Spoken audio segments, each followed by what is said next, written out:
Stop everything. There is a high probability your current life goals are not even yours. Every day you spend chasing these social implants is a day of your life you will never get back. We are performing a ruthless metacognitive audit right now to stop the bleeding before it's too late. Take that in for a second. The fear you feel right now, that quiet panic about wasted time, is not your enemy. It is the wake-up call. Most people never get it until they are old and full of regret. You are getting it today. So let's use it. Chapter 1. The goal that was never yours. Let me ask you something uncomfortable. Think about the biggest goal you are chasing right now. The promotion, the body, the business, the number in your bank account. Now ask yourself honestly, where did that goal actually come from? Most people cannot answer this. They just assume their goals appeared from inside them, like they were born wanting these exact things. But that is almost never true. The truth is harder to swallow. We do not invent most of our desires. We copy them. There is a name for this. It is called mimetic desire. It works like a silent program running in the background of your brain. You see what the people around you want. You see what looks impressive online. And without ever deciding to, your mind quietly says, I want that too. You did not choose it. You caught it, like a cold. And here is why this matters so much right now, in 2026. You are surrounded by more of other people's desires than any human in history. Every time you open your phone, you are walking into a factory that manufactures cravings. Someone's new car, someone's morning routine, someone's success. Your feed never sleeps, so the pressure never stops. By the time you put the phone down, your head is full of wants that were installed, not chosen. Chapter 2. Why borrowed goals drain you dry. Now you understand why something strange happens to so many people. They finally hit the big goal, and instead of joy, they feel empty, flat, sometimes exhausted in a way that sleep cannot fix. That emptiness is the receipt. It is the proof that you climbed a ladder leaning against the wrong wall.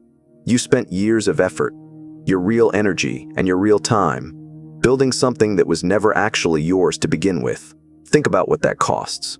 When you chase a borrowed goal, you become an unpaid worker for someone else's dream. Your life force goes into building an identity that does not even belong to you.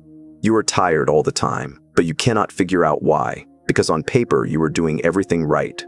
This is the bleeding the hoof talked about. Not a dramatic disaster, but a slow leak.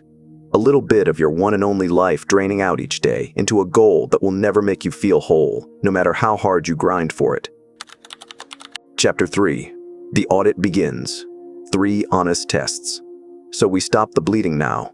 The tool we use is called Metacognition, which is just a fancy word for thinking about your own thinking. We are going to take your goals and put them on trial. Here are 3 tests. Be brutally honest, because lying here only wastes more of the time you are afraid of losing. Test 1.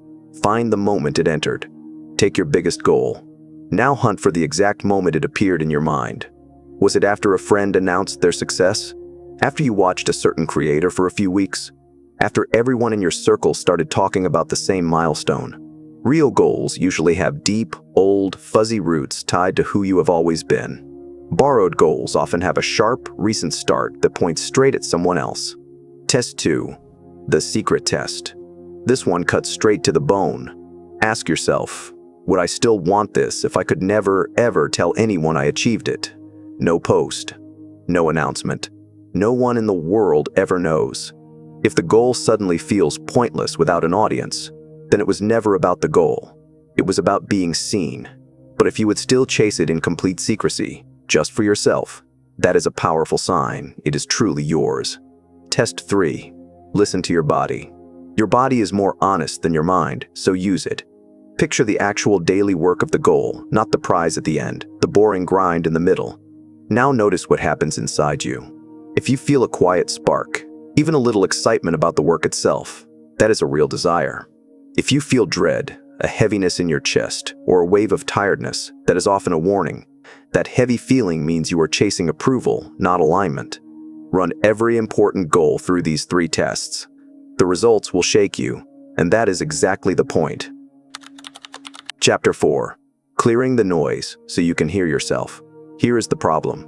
You cannot hear your real desires while the factory is still running at full volume, so you have to turn it off for a while.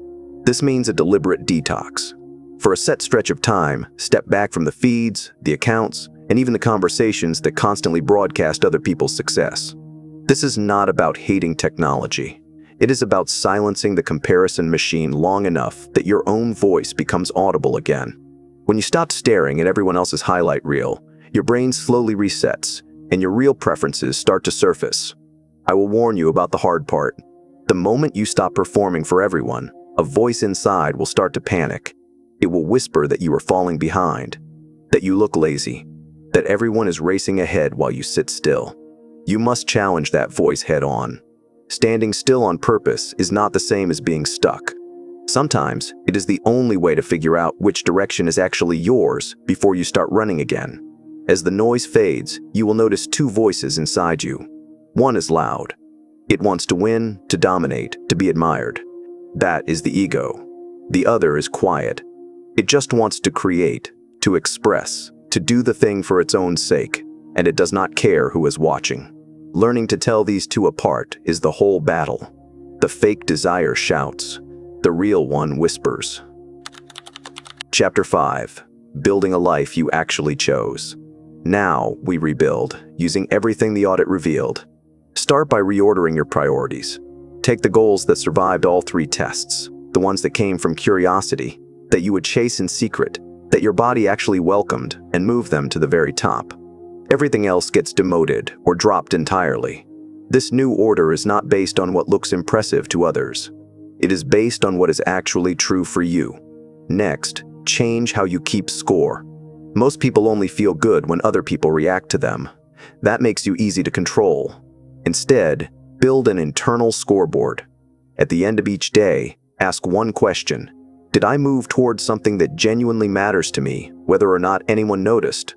Reward that. When your sense of progress comes from inside, no one can yank you around with likes and applause anymore. Finally, take back your agency. This means treating every real action as a choice you make on purpose, not an automatic reaction to whatever your environment pushes at you. You will still see other people's wins. You will still feel the pull of the feed. But now, there is a small gap between what you see and how you respond. And in that gap, you decide. That gap is your freedom. It is the difference between living your life and simply reacting to everyone else's. So here is your assignment, and the fear you started with is your fuel. Pick the one goal you have been grinding hardest for. Run it through all 3 tests today. Find where it entered your mind. Ask if you would still want it in total secrecy. Notice what your body does when you imagine the work. Be honest, even if the answer hurts. You might discover your biggest goal was never yours, and walking away from it could be the most freeing decision of your entire life. If this woke something up in you, subscribe and stay close, because on this channel, we are building lives we actually chose, not lives we were handed. Now go run your audit, and tell me in the comments what you found. Your time starts now.